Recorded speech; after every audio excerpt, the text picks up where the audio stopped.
putting it on. Okay. Yeah. Technical difficulties. Not really technical, but... Can we be heard? Can people hear us? That's the one question I'm going to have. But Jacob, do the thing. That's the wrong button. That wasn't the thing I was talking about, but sure. What am I doing? Look, I do the intro all the time. I think you can do it once. Yeah, no, we can hear it. Mate, I jump in and do intros sometimes. Fine. Yeah. Welcome to the Technical Difficulties Podcast. I'm your host, Jacob Smith. And I'm Blake Ignatius. And I have no idea how to start this because Blake won the coin flip again, so he's gonna give us our topic for today. I am. Don't know why I'm starting the stream. No, I'm just saying start it so I can say hello, so you can say hello. No, we got some Doritos in chat. Awesome. So, my first thing to you, my first thing to, let me guess, is Jordan. Yeah, so we got one Dorito, and then I got a warning for spamming emotes. You did. What? Jordan did for posting one Dorito. What did you do? That's incredible. Okay. I love it. Well, don't spam a Dorito then. But can you hear us and also the music in the background? Spam rainbows. No, don't spam anything. I don't want to be banned. Hey, I'm not the one getting banned. You just have to make a new account. It's fine. No. No. So, yeah. What do you say? Tried posting 3 in a post. Didn't think that was spam law. Yes, he can. Sweet. That means I fixed everything. That means Fantastic. that when we come to our live sessions now, we can actually have all this, which is great. And it'll play through the system, not from X number of external devices. Yes. And it'll actually work. Hopefully. We'll Yeah. see. I don't like to make any promises like this. No, because there's a reason why we're called the technical difficulties for, yeah. It's just for fun. Yeah, Yeah. of course it is. Yeah. So, Nothing ever goes wrong here. yeah. Hey Ben, you good? Top of the world, mate. You say that literally every time. You know why? Why? Because it makes people smile. I can see it on your face right now. My boss does the same thing. He comes into work and asks me how I am just because it'll pick him up in the morning. I should really turn on my chat function. Yeah, you probably should. Well, the way it works is that We got a rainbow someone's face, and that was the closest to a rainbow. Kappa Pride. I don't know. Fair enough. Look, he sent me a rainbow. I'm happy. Yeah. So, today's topic is going to be a good one. Remains to be seen. Yeah. Jacob, I'm going to ask you a nice, simple question. What are your thoughts on the Monster Manual challenge ratings? Oh dear God, yeah, this is going to be a good one. Yeah, this is what we've been thinking of for a long time, and we've spoken about a lot. All right, we've already spoken about this. We already know what my thoughts on the CR in general is, and that it sucks. Don't use it. Throw it out. Pick the monster you like. Look at what its stats are, and go, yeah, that's a bit strong for a level 1. Let's just lower those a little bit, and you'll be fine.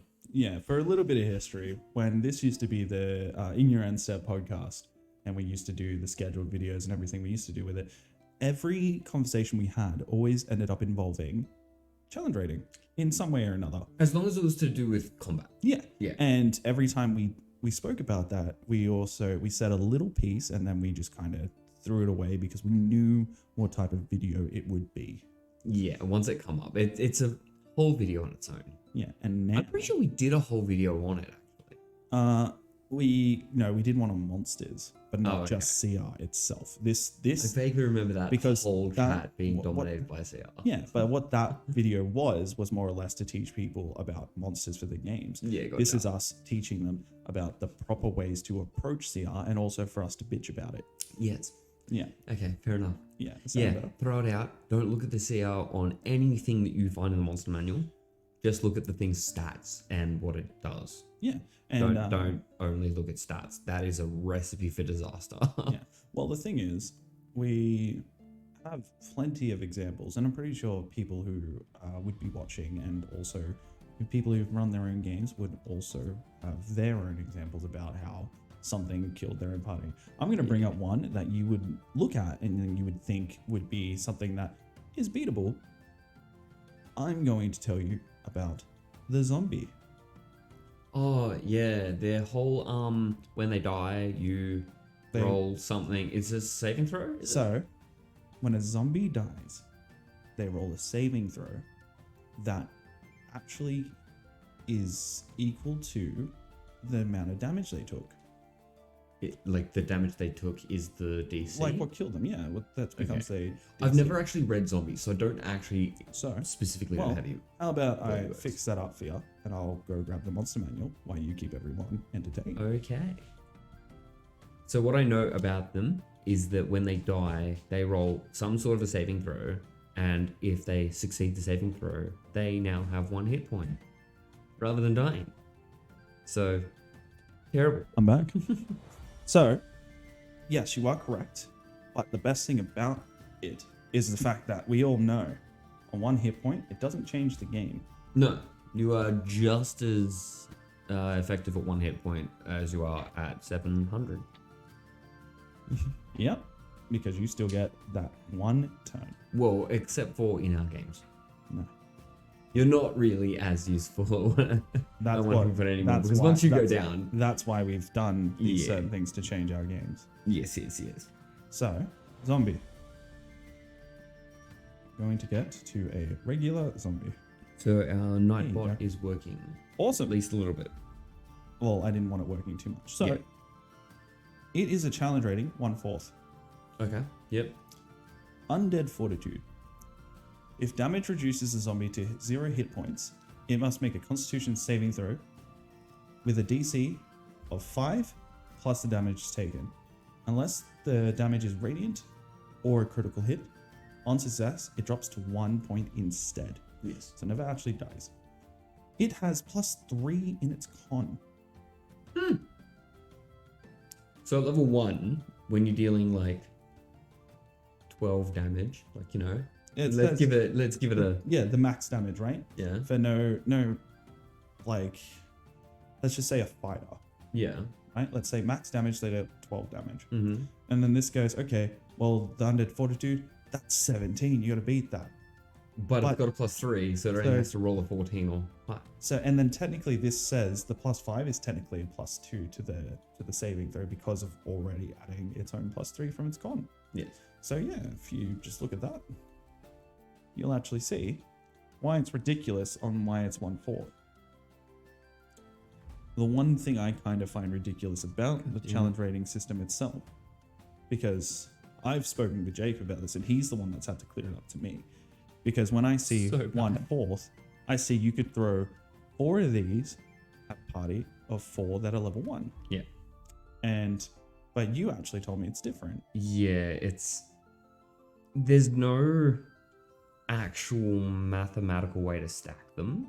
But the way that it calculates what the CR is for a particular creature has to do with the armor class, hit points, its pluses to hit and damage, and then its condition immunities, condition resistances. I think that's the majority of it, at least from what I'm reading from the zombie here. But each resistance increases its CR by X amount. Each immunity increases by X amount. So the one thing I don't understand is why they never actually thought about abilities. Yeah. Because abilities seem like the one thing that is going to stuffs it? Yeah. Every time? Every time you find a busted. Yeah. I'm going to bring up my favorite one. Yeah, when you've gone through the this. one thing that we always find that breaks a monster would actually be the ability that it has on it. There's the one that everyone brings up, which is the Intellect Devourer. If you just want to see that, literally search it up. It'll be your most viewed one that you'll see. But I think I know which one you're talking about because it's the one that you always talk about. Mm-hmm. So what would that be? That would be the Shadow. So we have a challenge rating 1/2. It's got 12 AC, something really 16 hit points. Pretty easy, you'd think. It's also got vulnerability to radiant damage. That's cool, except no one ever has radiant damage at low levels unless you're a cleric. Or paladin. With smite. Yeah, with smite at the second level. But its resistances are acid, cold, fire, lightning, thunder, bludgeoning, piercing, slashing from non-magical weapons. So that already essentially doubles its hit points from any of those types. Especially when you're, when you're a lower level and you're using like non-magical weapons. Non-magical weapons, but also non-magical weapons that you imbue with a oil and then put it on fire type thing, you know? The way to cheat having a magic item without actually having it's resistant to fire. So it doesn't matter. So that's 7 resistances. It's also got immunity to necrotic and poison damage. It's also got immunity to exhaustion, frightened, grappled, paralyzed, petrified, poisoned, prone, restrained. Yeah. So it's either resistant or immune to just about everything in the game, except for Radiant. And it's challenge rating 1/2. That's not even the worst part. So let's keep reading. First of all, it can squeeze through a space as narrow as 1 inch without squeezing, so it's damn near impossible to barricade yourself in a place where these things live in like a dungeon or something. They will find you while you're trying to rest. In dim light or darkness, it can take the hide action as a bonus action. So that means if it succeeds on its hide, then it gets advantage on all its attacks against you, and you have disadvantage on all your attacks against it. And then sunlight weakness, which is meant to be some kind of a downside. Generally, when a DM is throwing this out, they're not putting it in sunlight. Yeah, still not the worst part. The worst part, by far, is its one and only attack action, which it makes it +4 to hit, and it deals 2d6 + 2 necrotic damage. That's already a lot. Because minimum is 4. Yes. But maximum is... its average is 9. So... And as a first level player, let's put it in perspective. Let's say you are a wizard who gets a d6 for health. Well, we're second level at the moment. I'm playing a wizard and I've got maximum hit points, which is 16 for my con. Yeah, and the thing is, again, if you're a wizard and you don't have, and you have +3 in con, right? Let's say you did the health route instead of the maxing out your DC. Yeah. And you add +3 to your con, and it's a d6 you roll for health. So that means it's 9. Yes. These things one shot a level 1. Yes. But their challenge rating is half. So a party of level 1s is statistically more powerful than this thing by the way that they calculate CR. And the problem there, and this is the biggest problem I find with challenge rating, is the fact that a brand new DM, a brand new group of players, they see something cool and they go, oh, that's half the challenge rating. It's easy. And the way we calculate this is by looking at the bigger ones and understanding that, oh, maybe it's this. And the general knowledge is that the way challenge rating works is it's always accustomed to like a party of 4. Yeah. And another thing is too, it doesn't actually accustom itself to a party 4 ever, because once if it's like a party of 4 level 1 wizards, right? Yes. If the DM was... It's generally a standardized party, which has a tank, which has a DPS, a support, and a healer. So whatever you want that to be, whether you want your healer to be a paladin or a cleric or druid or whatever, whether you want your support class to be a bard or even if you want them to be a druid. Well, even if you want it to be something like a battlemaster fighter that takes all the goading attacks and things that are going to help support your party. Will they become tanks? No, it doesn't make it a tank. Okay. You are still technically support because they can attack everything else. Yeah. They're not forced to attack you, they just have disadvantage against enemies. So I'd count that as support if you're building around that. But that's what it counts it as. It doesn't matter what your support is, doesn't matter what your DPS is. Could be you're running a rogue as your DPS because of sneak attack. They can get a lot of damage out. But this thing's generally going to be hiding, and so you're not going to be able to see it, and so you're going to have disadvantage against it, and then it's going to take half damage. Yeah. So when you do hit it, you don't hit it very hard. So attack's not done. When you get hit by it, the target's strength score is reduced by 1d4. The score itself, like your strength, dex, con, your strength gets reduced, and if it's ever reduced to 0, you die. No saving throw, no death saves, you die. And then 1d4 hours later, you turn into another shadow, which will then attack the party as well. So the one thing that I'm trying to wrap my head around this, especially this, is 5th edition. There's a big misconception, but this is the difference between 5th edition compared to Pathfinder and 3.5. 3.5 in Pathfinder, your DM, those monsters were definitely out to kill you. In 5th edition, these monsters have the best ability to present a challenge. That's not a challenge. Yeah. That's a trap. Yes, that is 100% a trap. That is you aren't a good enough DM thing, and you're going to feel crap when it happens. I wouldn't say it's that you're not a good enough DM. I think it's that you've just been specifically misled. Yeah. You've looked at it and gone, oh, challenge rating 1/2, this is fine. No, but that's what I should have worked. I wouldn't say that. Yeah, I wouldn't say that you're not good at as a DM. But it's one of those you're things. You're not experienced enough to have known. But it's one of those things that just kind of smack you in the face and wake you up and go, oh yeah. And then you just think about it, right? Let's say you verse one of this, almost kills a party, and how much experience do you get for killing this thing? 100. 100. And everyone's like, yay. It takes 300 experience to level up from level 1 to level 2.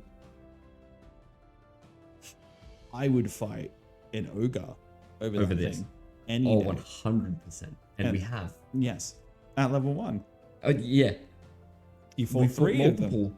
Not at I'd rather fight 3 of them than 1 of this. Yeah. Because this thing is messed up. Especially if you run them in a way that makes sense to run the creature. Because there's always that question about how do you run a creature? Yeah. Like what's too extreme a use of its kit? Like having a Tarrasque focus down one person rather than what's pissing it off. Well, right? one thing is on that topic. Yeah. Is that our current editor, he wanted to make a haunted house themed dungeon for his friends. Yeah. And I could have suggested this, but this was actually the week of you telling me about the shadow. Oh. And I didn't. Thankfully. And it actually makes the most sense for it to exist in that set. 100% it does. And it does. It's so misleading because I could have suggested it, he could have read it, and he goes, oh, but the challenge rating of that is, and it's like... I'd rather put skeletons there. Yeah. I'd rather put specters there. Flesh Golem. Flesh Golem, which is what you ended on. Yeah, and guess what? The Flesh Golem is challenge rating 5. Yeah. And they smacked it. If this thing was in there and it hits someone and their strength goes down, that means, like, for the strength base, like the barbarians, their to hit goes down, their damage goes down. Well, yeah, I would rather throw a specter at that party, which is challenge rating 1. Yeah, I think specters are fine. And it does a similar thing, except it doesn't reduce an entire score. It reduces your hit point maximum by the damage taken. No, I throw a banshee if they fail a DC 10 Constitution saving throw. Yeah, on that, because the shadow has no saving throw to that ability to drop your strength. Yeah, and because of that as well, because of the DC, you actually have a higher chance of just passing it. Just not caring about it. Yeah. Yeah. And if you roll and sure, it says here as well, the target dies if this effect reduces its hit point maximum to 0. But it doesn't just happen. But no, it does. No, I'm saying it just doesn't. But that's if you fail every single saving throw. It doesn't just happen though. That's what I'm saying. It's like it won't just happen because this thing just kills you. If you have 8 strength and it hits you twice for the maximum necrotic, even if it's a 1 and a 1 on both D6s. Yeah. And it deals you 4 damage, but it reduces your strength by 4. Yeah. If you dumped strength like so many people do, you die in 2 hits. It's stupid. You only took 8 damage out of, like my wizard has 16. I'm at half health, but I'm dead. Yes, you are Like just dead. It's like it almost feels like a cop out. It's so powerful. It should not be like this. There are so many times. I think I've gotten the hang of throwing enemies out, but this is to do with what we spoke about last week, was the fact of testing. Yes. You get to a point where you can read something and go, that's fine. Yeah. But testing is actually where it comes off. When you try something out, you always get to see how powerful is this in play. Yeah. And the downside is because people don't test, and I'm not telling you to test your fights before they happen. Most people, the way they test this is that by the actual combat happens and they lost. Yes. But even if you just kind of go, all right, what's my damage die? Let's roll that die and just do the calculation a few times. I'm going to bring up another one that I really like. Yeah. But I'm gonna compare it to what's on the other side of the shadow, which has a +2 to its hit. This is the Scarecrow. It's got 2d4 + 1. So it's maximum damage. If you roll 2 4s, you roll max, it deals 9 damage. If you roll minimum, it deals 3. And that's what you're looking at, that minimum damage. What's the Spectre's max? The Scarecrow? No, the Shadow, sorry. The Shadow is 14 max and 4 minimum. So what's the CR on the Scarecrow? challenge rating 1. So its minimum is higher than the Scarecrow's. What's the And ability? its maximum is also higher. What makes it become a challenge rating 1 compared to a half? Honestly, I have no idea, because it's got less immunities, less resistances, What's its and ability? it's also got DCs for all of its attack ability. So it's when it hits with a claw attack, it's a DC 11 Wisdom saving throw, or the target's frightened. Frightened, not half dead, frightened. Sure. Or the terrifying glare is DC 11 Wisdom saving throw, and they're frightened. Yeah. If they're already frightened, then they're paralyzed. You have to jump through so many hoops to paralyze a character for that. And that, it's... Oh, sorry, no, it's not if they're frightened, then it's paralyzed. If they fail on the terrifying glare, they're paralyzed while they're frightened. While frightened. Yeah. Okay. So, but still, that's a DC 11 saving throw. So roll half on your D20, and you generally will make it, as long as you're not dumping the score.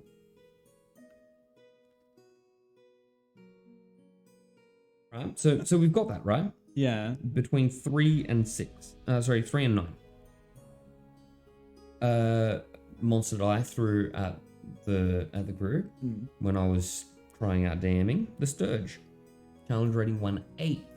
So we're even lower than the Shadow. So again, the way that works, it's not you can throw 8 of them at a party of 4. Even though you think the math is, you just take on 2, right? Yeah.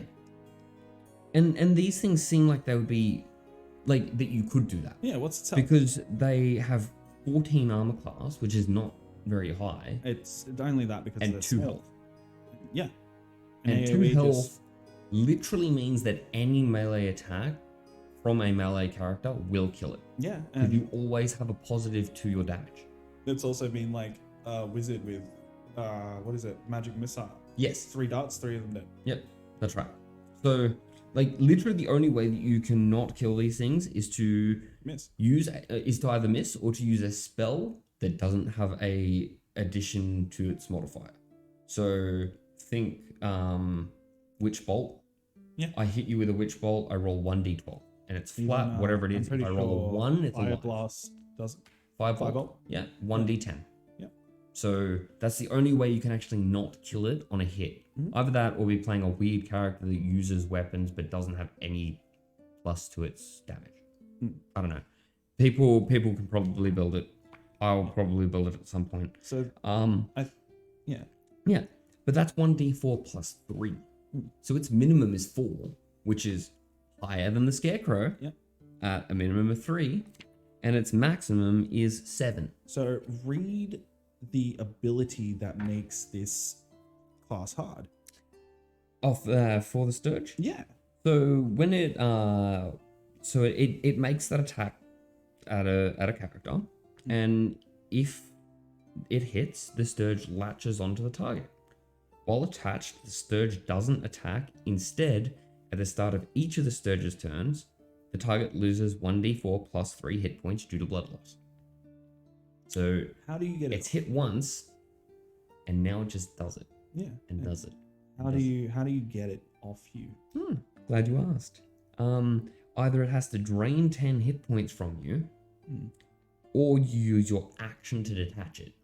So now this is the trap if you hadn't put 2 and 2 together with that one.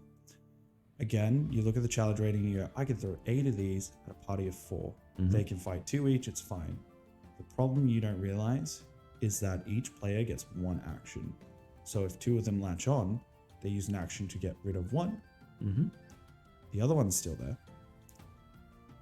And they don't get an action to attack. Its turn, on its turn, it just reattaches. saps. No, it just saps. Ah. The other one that you pulled off now gets to make an attack action. If it hits, it's now attached again. And then there's a big problem with attacking them while they're on you. Yes. I don't know if this is just a home rule that we always did, or if it's actually in the book. I've never read it. So it's a rule that I've been taught since I started. Yeah. So this may not actually be a rule in 5th ed. This is just how we've always done it because it makes a lot of sense. Which is that if you are grappling a creature and it gets hit by an attack, you take half the damage. Yes, because there is no way it's been so perfect. The only exceptions will be like natural 20s. Yes. Because it was so perfect that you didn't get affected. Yeah, again, home ruling, but like when you think about it, if there's a Sturge attached to you and I go over to you with a sword and I go, "Split," it has 2 hit what points. are the odds that I completely miss you? Yeah. Very low, nat 20 low, right? I'm gonna hit you at least a little bit. And let's say you hit it, what are the odds that with 2 hit points you're not going through it? You're not just gonna clear. If you have a hammer, are you gonna feel that recoil on the other side? What if I've got a mace now? Yeah. That's a bludgeoning weapon. Yeah. And I just feel that force. I might as well be hitting you. Yeah. Like but the way I do it is by the half damage. Yeah. It doesn't punish you as much. Yeah, absolutely. But that's how we run it. Yeah, so because it makes sense. I like to think it makes sense. Also, it's where someone is grappling someone else and they're holding them. Yeah. And then they go, oh, attack him. It's like your arms are out in the open in front of it. Yeah. There is a chance that you're going to get hit. Yeah. And it's generally going. And like obviously, there's going to be reasons why that shouldn't happen, but we try to keep the rules that we have consistent. Yeah. Like saying, okay, well, I'm going to go up to it with a dagger and just try and into it really slowly. Well, it's got an armor class of 14, so it's got natural armor to hit. Well, it's got natural armor. Yeah, but that's what I'm saying. So that's like saying, okay, well, I'm gonna stick this knife in through that chair and stab. It's just like this, right? The person standing there fighting them, and they've got a bow, and you go, I'm gonna walk up and attempt to just dead on. I'm taking my time and doing it. It's like, no, armor class is for a reason because it's their reaction. That's right. Armor class isn't that there's some magical barrier you're gonna pass. No, it's the nimbleness to see you and move. Yeah. Armor class, that's what it is. It's not when you're wearing physical plate armor, the whole reason why it's so high is because there is a barrier. Because there is armor. But when you have leather, it's saying your maneuverability to dodge these things. Yeah. To defend and yourself. leather armor will protect you somewhat from a sword strike. Yeah, I think somewhat. I think not a lot. Yeah, and another thing too, as I was telling people, is that when, for instance, when you are in dexterity build and you do have like a weapon, and they attack your armor class, you're more nimble, So that means you are able to parry that weapon away. Yes. That's why I'm never like, oh, you missed. It's Yeah. like, I'll say, like, you parry the weapon away. Well, I like to. I think a lot of people think of hit points as vitality, like how okay you are before you pass out from pain, which doesn't really make sense in this because there's no punishment for being below a certain health. No. So this is the whole point of you're just as strong at 1 hit point as you are at 100. Always. Because that's just how the game works. If there was some kind of penalty, like maybe when you're below 25% health, you now have disadvantage on your attack rolls. And that would be because, you know, you've been slashed at by swords and you've been pin cushioned with arrows. It's not quite like that. It's, okay, so yeah, you shot an arrow at me and I've done something to not take a fatal blow. Maybe it did hit me, maybe it got me in the shoulder and I've been able to like pull the arrow out. Hurt, I'm not now disabled by it. Well, if you notice... Or with a sword, I parried it. Yeah. Well, even though I got hit. Here's the thing that you've probably noticed in our recent games. The way that I've always been kind of explaining the hits as well, especially with swords, how I go, it slashes you across the arm. It's a cut. Yeah. Or how I say when you get shot and I do little damage, I tell you that it just skims past you. Or it hits like an arm, or it hits your arm, or it hits your shoulder. That never actually hits vital parts. It's a big hit. And it hits the middle stomach where you've got to pull it out. Yeah. You know? And that's when I think I don't base the damage on how well I actually got the hit. Yeah. Is after I roll the damage, then I explain what happened. Yeah. Based on how much damage you did. Because the damage you do is how hard it got you. Yeah. But if you, like, because I see on, like, Reddit all the time, and people are like, oh, like, you know, what would 1 or 2 hit points worth of damage be in real life? So, like, I think the post is, what's 1 point of damage in real life? And it's when you eat a chip and it's really sharp and it pierces the roof of your mouth. Like, stub your toe. Oh no, stubbing your toe is so much more than 1 point damage on that on that scale. That hurts like a bitch. But like, I don't think it makes sense like that. It's not Dark Souls or Geo Vitality or Scarecrow. That's right. It's like, and you hear the. It's like saying, okay, so I managed to avoid that attack just enough that it didn't finish me off, but also enough that it's not making it harder for me to fight back. Yeah. It's once they land that final blow that kills you, and when I say final blow, I don't even mean the one that takes you to 0. That might as well be they smack you across the head and knock you unconscious. Literally. Like when Barracus went up to Jordan's character and cut his head off. Yeah. That's the killing blow. That's after they've failed all their death saving throws to the point where an attack will kill you. Death saving throws are pretty much bleeding out. Yeah. And internally as well. If you get beat the crap out of, that's why it is. It's weird. There's one thing that's always been weird to me, especially, is the way 0 works in this game. If someone hits you directly to 0, like exactly hits your hit points to 0, for some reason in my head, I just believe that you are unconscious because that was a direct hit. Yeah. I think, and that's how I want to kind of play the game, is you have 9 hit points. If I hit you for exactly 9, you don't die. Yeah. You get put unconscious. Yeah. But if I hit you for 10, now you're dying. Yeah.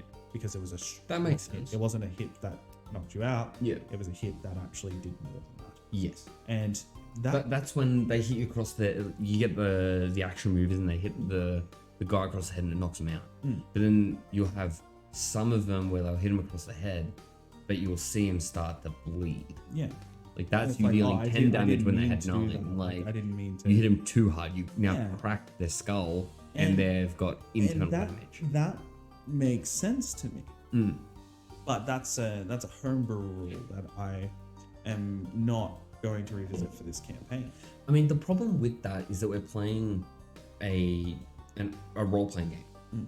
We're not trying to simulate reality. Yeah. We're trying to make an experience based on rules. Everything that I've been adding is more or less to make everything more intense, but not to make it harder. Yeah. And it's not to make it realistic either. Yeah, There are some things that we like to go, okay, that doesn't make a lot of sense. What if it worked like this? Well, but that's for immersion. Yeah. Well, instead of rewriting health, yes, what I've done is a consequence for you constantly going down. Yes. But there's also a way to combat it. And that's where, because exhaustion exists, but we've created something called fatigue, which really happens. And in this game, there is no stamina bar except for tabaxis. Technically, yeah.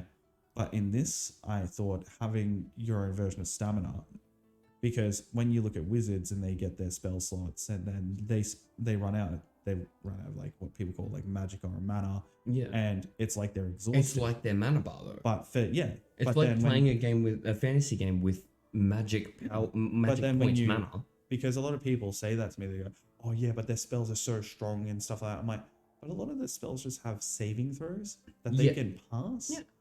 Where for a fighter, there's always going to be swinging the same. Yeah, you can always just say, I there's swing the my sword. Consistency. And the thing about like casts and stuff, they're going to get to a point where they're only using cantrips. Yeah, they're only using cantrips, or even a point where they only have spell slots for crap spells. Yeah, depending on the level that they didn't chosen. care about. Yeah.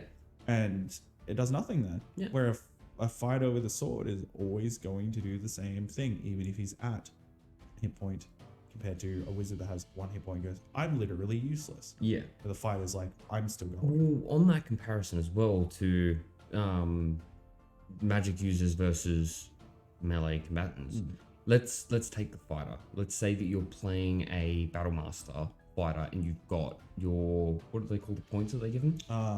The dice. The superiority dice. Superiority dice. If you've used up your superiority dice, that's like you being out of stamina. That makes a lot of sense. Because it's like, okay, I used to be able to do these really cool flourishes and maneuvers, and I used to be able to switch places with another character on the fly. Basics. Now I'm still just going to go up to you and go, I'm going to hit you for my 2d6 plus 8. Max 20. You know, like where something stupid. Well, whereas the magic user is then going, okay, so I'm going to use my cantrip. I'm going to cast Firebolt. I'm going to deal 2d10s, but that might just be 2 damage. Yeah, I'm not getting that plus to damage. Yeah. Well, here's a thought. This is just a quick question because I've heard a lot of debate about this. Inherently, what do you think is better, melee or magic? Magic, 100%. Yeah. Even when you run out of slots, I still think it's better because you still have versatility. But you lack on certain things. Yeah. Obviously. Absolutely. Both of them will lack on something. Well, this is the one thing I've been seeing more and more, and I can't see it the opposite way. So every magic user usually gets something that enhances their magic. There's only one class that I see that doesn't do that. But there's always a form of melee class that gives them magic. So they're dipping into both. Yes. And the main class that I see that kind of is a full caster that can dip into both is the bard. And the bard. The wizard still has the downside about the hit points. But the Bladesinger bard, the Bladesinger wizard adds its casting modifier to its AC. Yeah. So I guess that's 2. It's reduced AC. Yeah.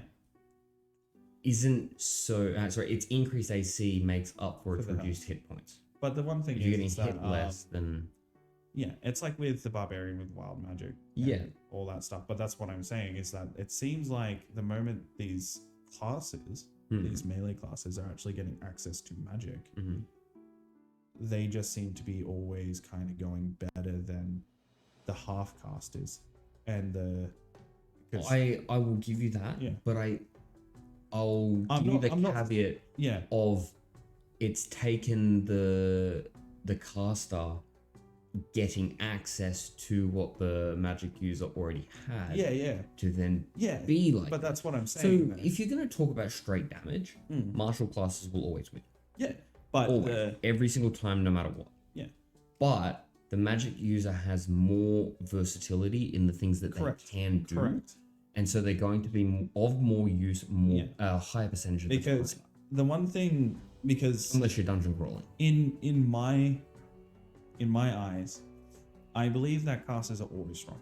And I've seen where casters are strong and where fighters are very strong. And not just fighters, but melee classes. And the one thing that I have noticed is that over the longevity of a combat, the fighter is the ones that, like, the melee classes are the only ones still going. Yeah. And that's the magic user's inherent flaw. That's its weakness. Yeah. But when it comes to DPS, like straight off the bat, I do not think any melee class can compare to a mage class. Oh, no. No. That's what I'm saying. No, I'm saying you're wrong. What? Melee classes are 100% better when it comes to DPS. No, I'm saying Off right the out gate? the gate. Absolutely. Really? Yep. You can make, like, when you min-max a melee character, you can deal ridiculous amounts of damage. I'm just thinking of, like, doing 40 d6s. Yeah, that's fine. You can deal 40 to 6s all you want. But if you multi-class paladins with rogues, say, and you go, all right, I'm going to hit you with my 2d6 greatsword, then I'm going to add a smite on top of it, then I'm going to add sneak attack on top of it. Oh, I get that. You're still dealing that ridiculous handful of dice in damage. Yeah. But you've also got a plus to it. Yeah, but there's a different thing as well. The argument can be made for two different variants.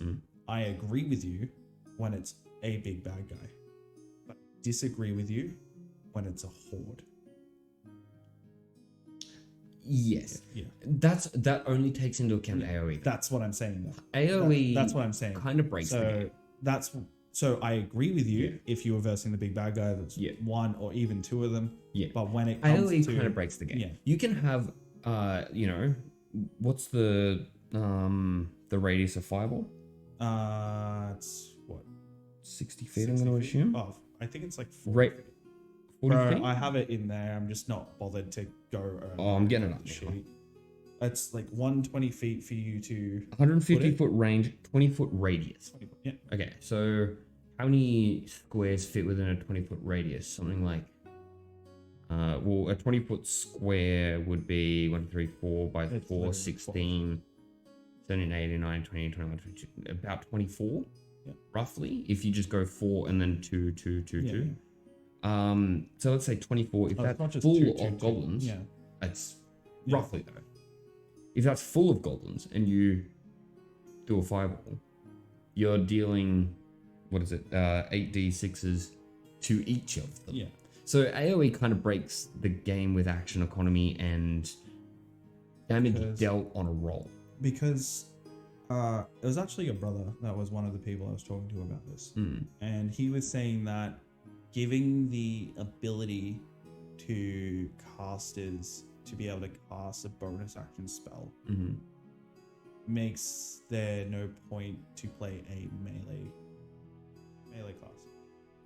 To which I say I'll build a melee class and let's fight it out. Yeah, because the one thing is melee class can almost, depending on how well you built your class of like a wizard or a sorcerer, will pretty much almost beat the caster almost every time.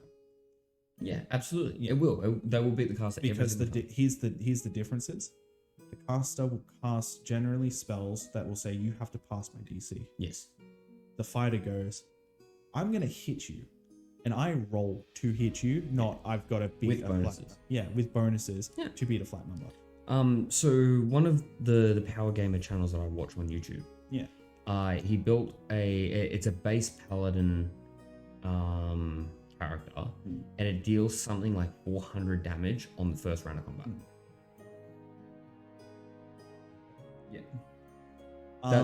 that is literally how much HP to the Tarrasque? It's like 676. that's it, just default. Yep. I'm pretty sure there's another one that can deal like 2,000. That one's when you expend all of your resources in the first round of combat. Yeah. That's a little bit different. Yeah.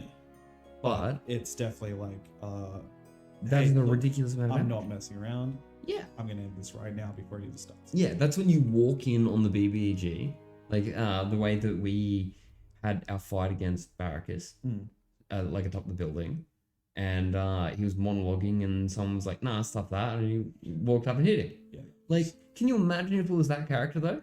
And he walks up, and he's like, "Nah, stuff this, talks cheap. I'm gonna hit you, and I'm gonna hit you. I'm gonna use my extra attack. I'm gonna use my bonus action attack. I'm gonna action surge. Then I'm gonna attack you with both my attacks again. And I'm gonna deal 100, 1,200 damage." Oh, it's so funny. I know because you're like, And you just go, "Wait, what?" fuck you, talk is cheap. Let's slap some cheeks. Yeah, you know what I mean though. Let's Like, go forward with it. can you imagine that? And they walk up and they're like, "And that's 1,200 damage." Like, what do you do? That is absolutely stupid. What do you do though? Like, they're fighters, melee characters. Fighters are,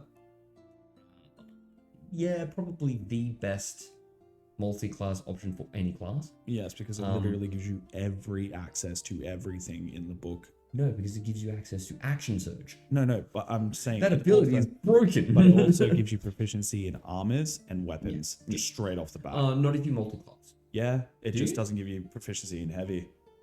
Oh. Yeah. Oh. It gives you That's proficiency even in better. martial. It gives you proficiency in simple. It gives you proficiency in light and medium armors. Oh, that's busted. That's why people go. That's That's crazy. why some people go. Okay, I'm gonna start with this so I get my subclass at level 1 as a caster, and then I will subclass into this. Just make sure I have the right dexterity or strength. Or strength. Yeah, not both. Yeah. It's not like trying to multi-class with a monk. And then We need dex and wisdom. yeah, and then you go, okay, sweet. Now I can be a caster and wear this because Yeah. I am proficient in it. That's kind of So crazy. I can wear it. That's kind of crazy. Yeah.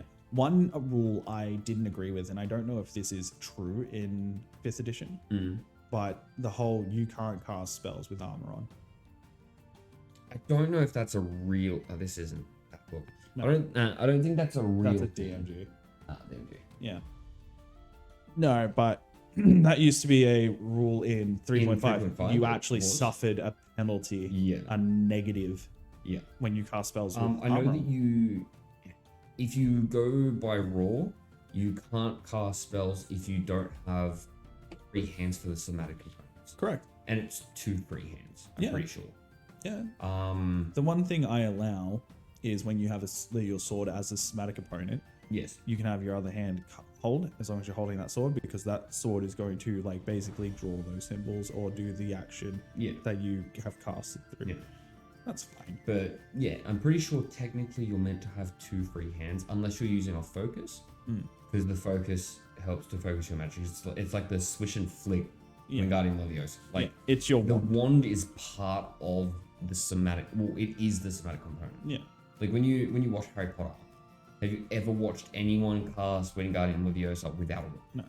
It doesn't happen because the wand is part of the somatic component. Like, so that's a bit different. You can't really do that with a sword. No. In war, of course. Yeah. But it's Well, actually, the sword becomes an arcane focus. if it becomes a focus. Yeah. So that's for something like a. That's Hexblade Wall. when I let it go. Yeah. That's like a Hexblade Wall. That's like the sword one for the one for bards and the one for wizards. Yeah. Yeah, the And College the of sword Swords becomes- and the Yeah. Blade Singer. I think Blade they're Singer. called that. Yeah. Yeah, and the Blade Singer. It's the same for both of them, Yes. and it's fine. I do not find a problem with that. Yeah. They learned and they trained But the whole to point of that actually is that it's cast a through focus. that. And when you read the section on casting spells, it doesn't include your focus Yeah. as being a weapon. It counts it as being part of casting. Yeah, and well, I find the way there's some ways they do casting is just ridiculous. Like Oh, sometimes it really is, yeah. well, let's talk about the two elephants in the room, which if you don't do this, there's not much advantage between the two. So, as a wizard, what is the upside of picking wizard over a sorcerer? You get access to more spells. What You is also get so between a wizard and sorcerer? Just like one answer. Yeah. Fine. Then what's the upside about picking a sorcerer over a wizard? you get to modify your spells. Yes. So, the biggest spell list. Tell me when that actually really matters a lot. Because the sorcerer's spell list is not bad at all. Okay. Do you want to talk about in our games or in general? In general. In general, I think it does.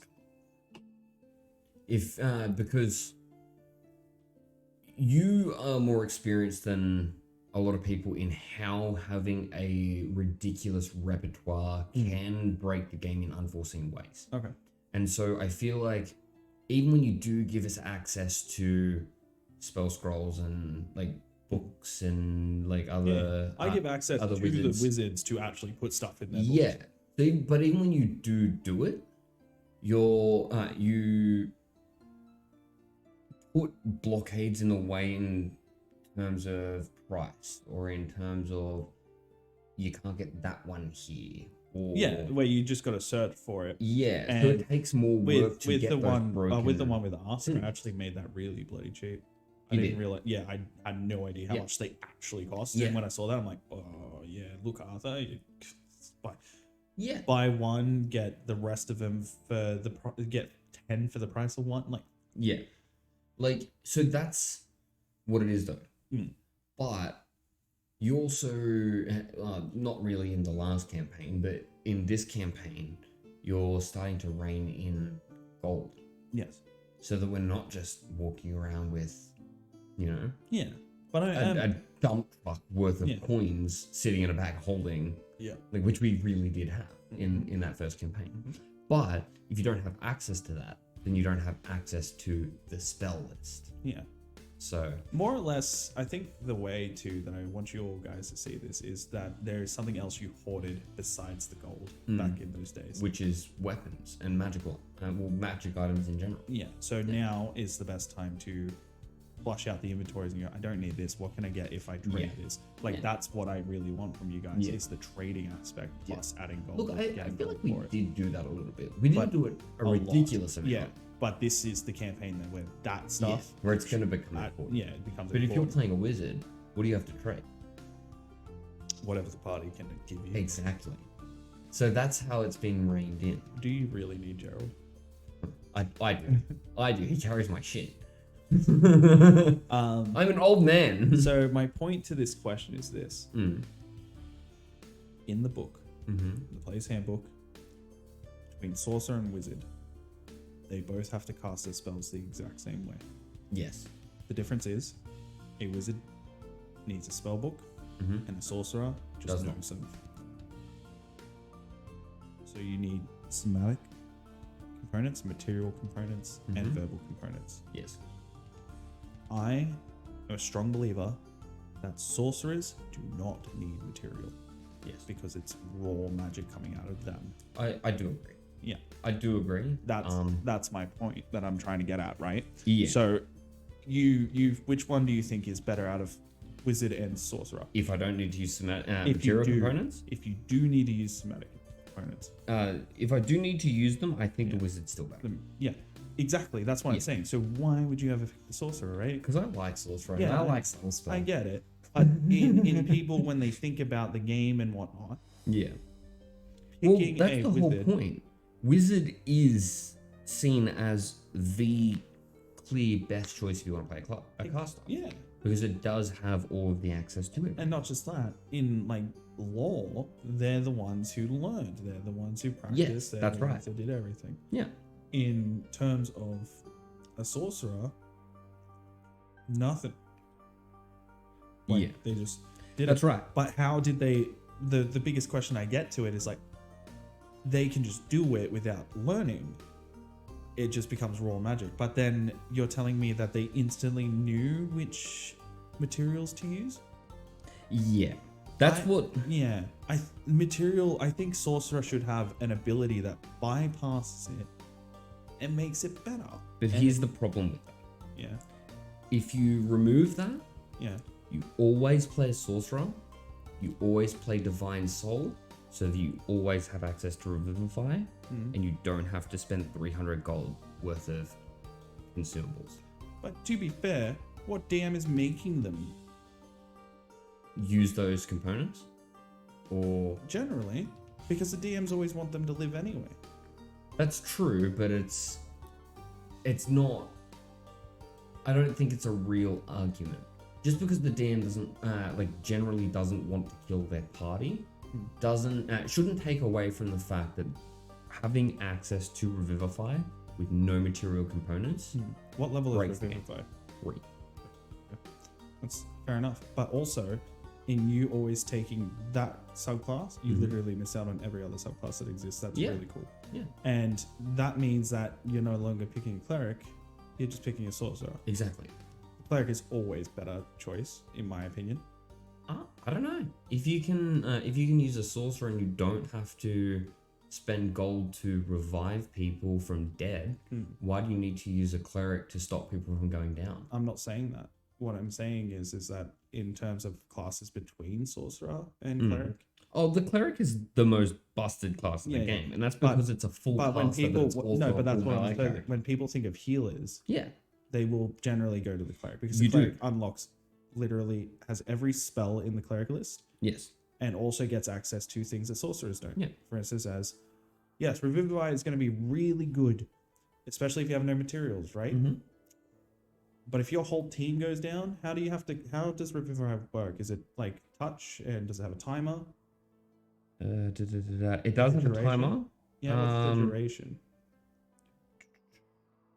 Within the last minute. No, but how long is the duration to cast a spell?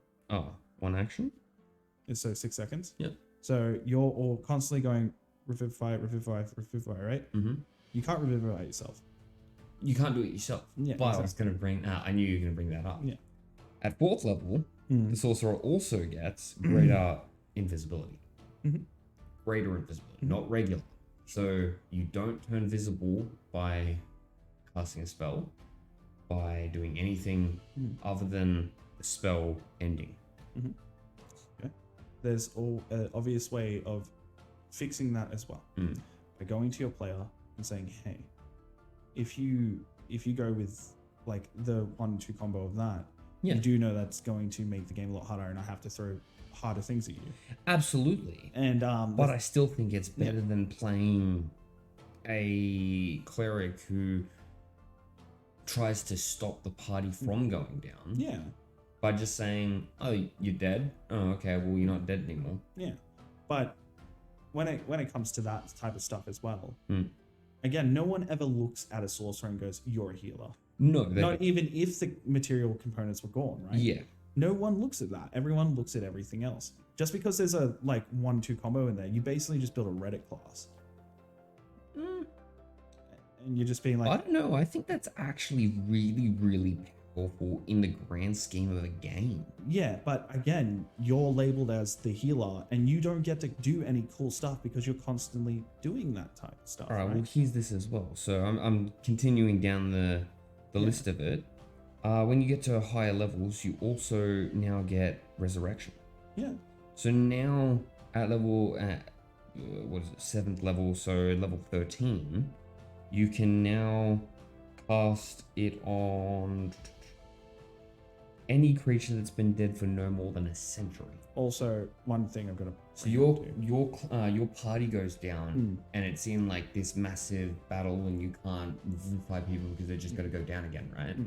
You greater invisibility, or you plane shift, or you teleport, or something, and you get out so that you survive. And then you just come back and you're just like, okay, well, resurrection. Yeah, but there's something That's I wanted to let you know as well, right? So you're telling me the 1-2 combo of 3 and 4. Yeah. But again, your spell slots don't let you continuously do that.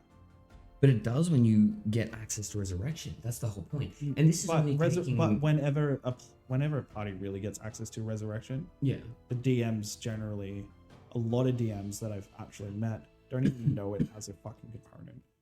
Yes, that is true. But that's we're also not talking about what people usually do with it. We're talking about the grand scheme. Yeah, just the grand scheme. Yeah, adding this rule. Yeah. Like that's why I'm not going our games. Yeah, I'm going. And you're also bringing up, I just built a Reddit class. Almost. So it's just for the fact what of means that I built a Reddit class if I'm just taking 2 spells? Yeah. No.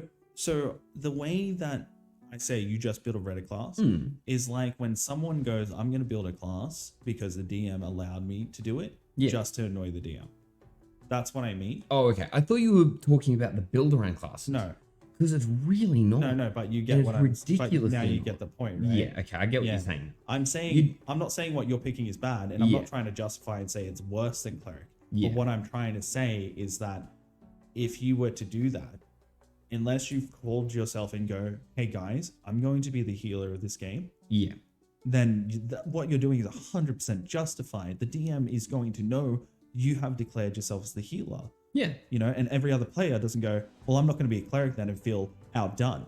Yeah. I'm going to be a cleric that's going to focus on being the tank cleric. And that means that when you go down, I can get you up. Yes. You know? So that's what that does.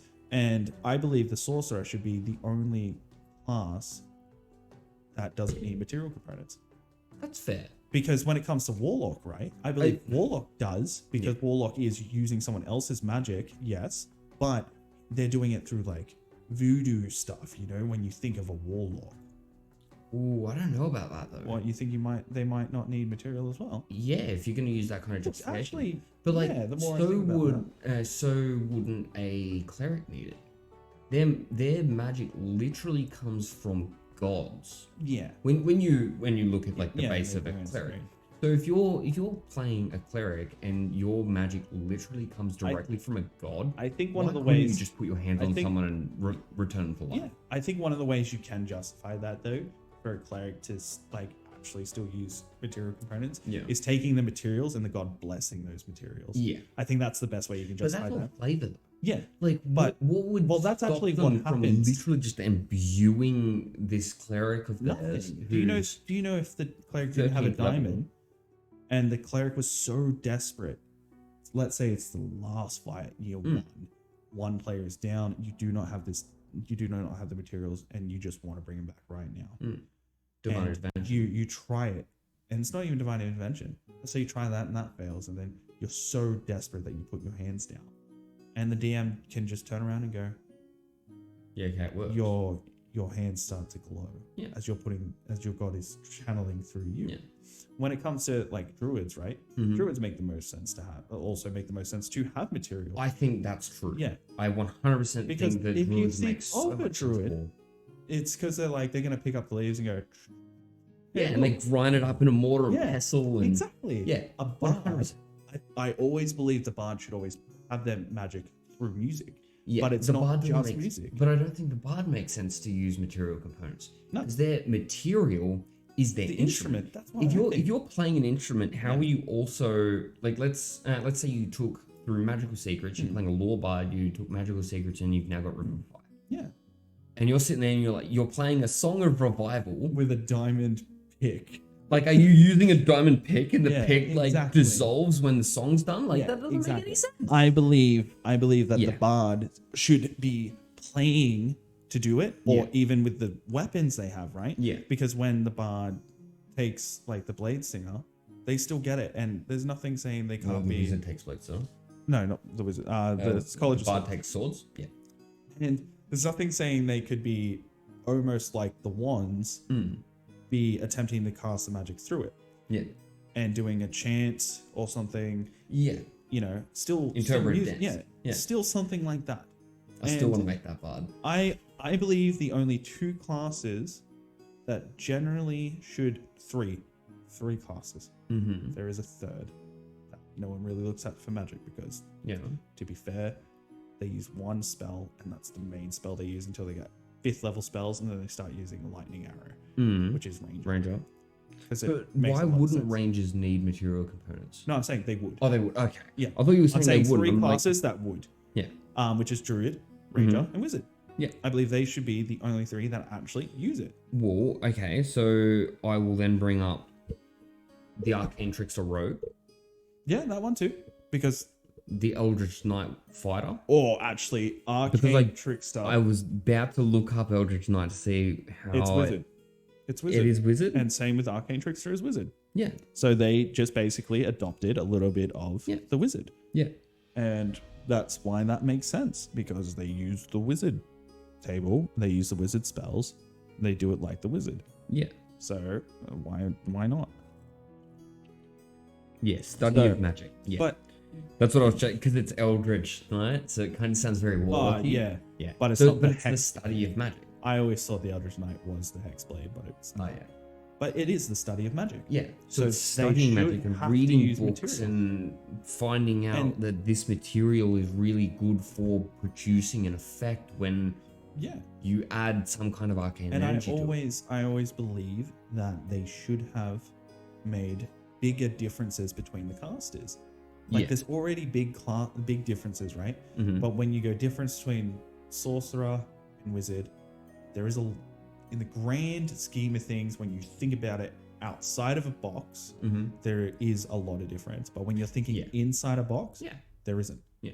But and then when you go Cleric and Sorcerer, there is Mm-hmm. a massive difference inside the box. But when you go outside the box again, you can make them very similar.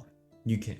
Same with a Wizard as well. So I'll take it back to the original question of the wizard versus sorcerer thing.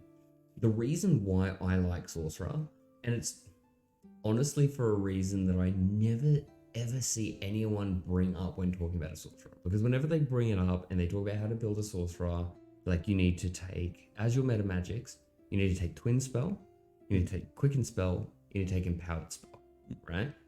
My favorite meta magic is none of those.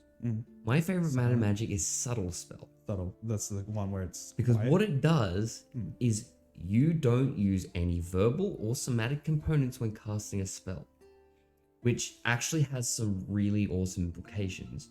First of all, there's always the person that wants to play a mage that's like, oh, can I just really subtly do it and roll stealth for it? It's actually technically not a thing. If you go by rule, when you cast a spell, you are literally doing big, grand gestures and you're speaking in a booming voice. It's like Gandalf when he casts his spells in Lord of the Rings.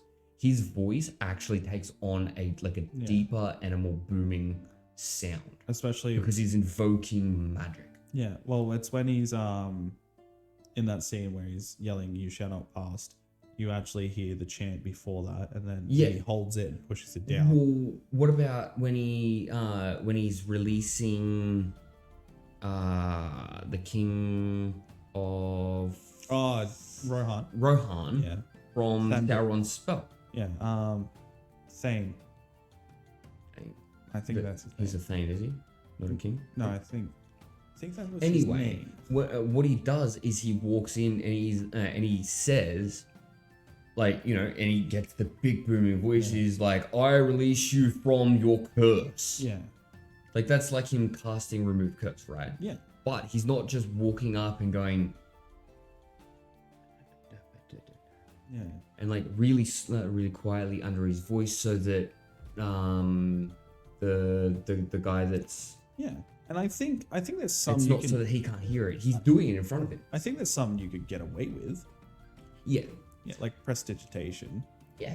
But it literally allows you to do those things. Yeah. To walk up to someone and cast bestow curse on them without them knowing you did anything. Or, which is the other really cool thing that comes from subtle spell. If you subtle spell, you cannot be counterspelled. Because they don't have a reaction to it, because they don't know you did it. Because there's nothing that tells them that you. Does that cast mean, a like, spell. let's say you casted like lightning bolt, Yep. disadvantage? What do you mean? I believe like on the reaction, like on the saving Technically throw. no. Technically no. No. But they can't. Think about it. It's lightning. quickly just lightning I strike, get right? that, So but like the spell I feel like itself you just go to says the same speed. they roll a saving throw because the spell itself says that. yeah. And the way I would do that if you did subtle spell, which I'm pretty sure it says it in the book too, is that it either would say they fail, and if it doesn't even mention fail, then It doesn't. It just says you don't use any material or. then what I would do with the DM is just say, all right, they roll with disadvantage. To be super polite for the fact you've done that. Yeah.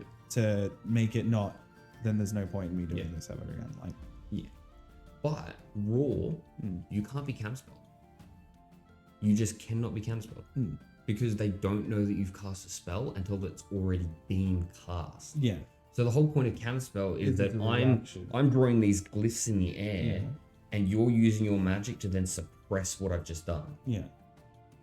If I never drew any glyphs in the air, what are you counterspelling? The bolt of lightning that's shooting at you? Like, at that point, you're not. Yeah, you're dispelling magic at that point. You're not counterspelling, and dispel magic isn't a reaction, so you can't even do it in response to it. A lot of people argue that it should be a reaction. I don't think it should be.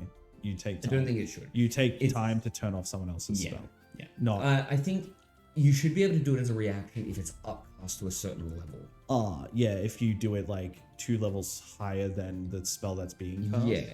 That way you can never stop at 9th level. When you're like, you get that really powerful mage, like that's, you can't. That's being attacked by a lesser mage, and they just kind of wave their hand, and it just dispels the whole thing. Yeah, and like, don't even. The reason why they can do counterspell is because counterspell literally is stopping it before it's even at its strongest point. Cast. Yeah, it's not been cast yet. You're just like the fact that they put the magic into it means that they still used the magic. Yeah, or like you're like getting rid of the magical runes. And That's it. Whatever. That's it. So yeah. So I agree that it probably should be allowed as a reaction if it's cast at a certain level. Yeah. I would. It's a 3rd level spell. I'd say like at least 6th level. Oh yeah. If it's casted at least 6th level, it can be used as a reaction, and then you do the same stuff that's in the spell, but towards whatever's being cast at you. Yeah. So like even if that's like, I don't know, Meteor Swarm. And you can go, right, I'm going to attempt to spell magic. And you would have a contested roll against it at that point, and blah, like in the same way as counterspell. Yeah. But what that would be you making a blanket of basically an anti-magic field. So as it comes through, those magical meteors end up dissipating. Like that would make sense for doing dispel magic as a reaction. Yeah. Oh, we're so off topic, I know. No, it's not even that. Oh, we stopped. I don't think we're still going on this. I'm pretty sure we're still live. I'm just going to wave my hand like this. So that way. Oh, I'm still moving. Yeah. You're just smiling at me. Yeah, I'm just making sure that it's not going to freeze like stuff. We have a technical difficulty going on. Yeah, so the computer is showing that the stream has stopped, but we're live up to this point. It's still moving, so. Well, actually, when I think about it, do you know? Still got sound too. Okay. The way I think this is existent for, right? Like why this happens is, sorry guys, I know this is really off topic, but this is kind of wrapping my brain right now. Is that, and you notice this never happens when we're live for D&D. Yeah. But it always happens for this podcast. And I'm starting to think it's the program. Maybe. Because I don't use this program for the microphones when we go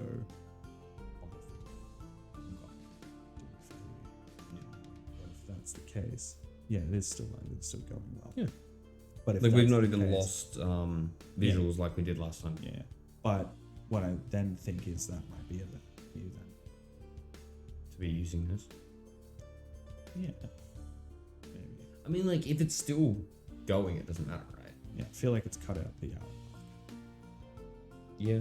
Yeah, I gotta fine tweak it. Yeah. Anyway, so back on track. Yes, we've talked about that. Oh, we haven't been on track for at least a half an hour. Probably. We were talking about CR. Yeah.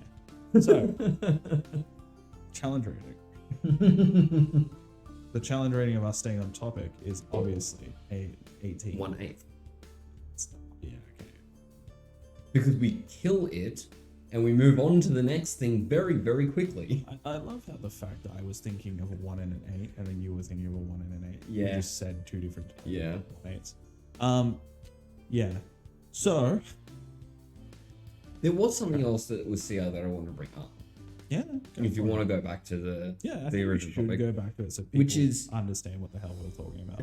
So we were talking about the fact that when you look at CR, it's basically CR1 is a party of level 1s, right? A standard party of level 1s should have no problem fighting this. There are many, many, many, many creatures in this book that have CRs higher than 20. Yes.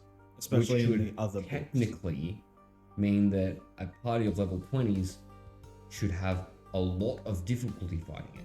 Correct. Like a ridiculous amount of difficulty. The Tarrasque is CR 30. That should generally be a decent creature to be fighting a party of level 30. Not gonna lie, the Trask is overrated. Oh, it is. It's so very easy to kill. Everyone goes, oh, but if you do this and this and this, and it's like, dude, no one cares. Yeah. It is so very easy to kill. Yeah. You want to know the easiest way to kill it? Are you gonna say polymorph? Yep. True polymorph on it? No. A Polymorph tree. on yourself. Why? Because you turn yourself into an iron golem. That's funny.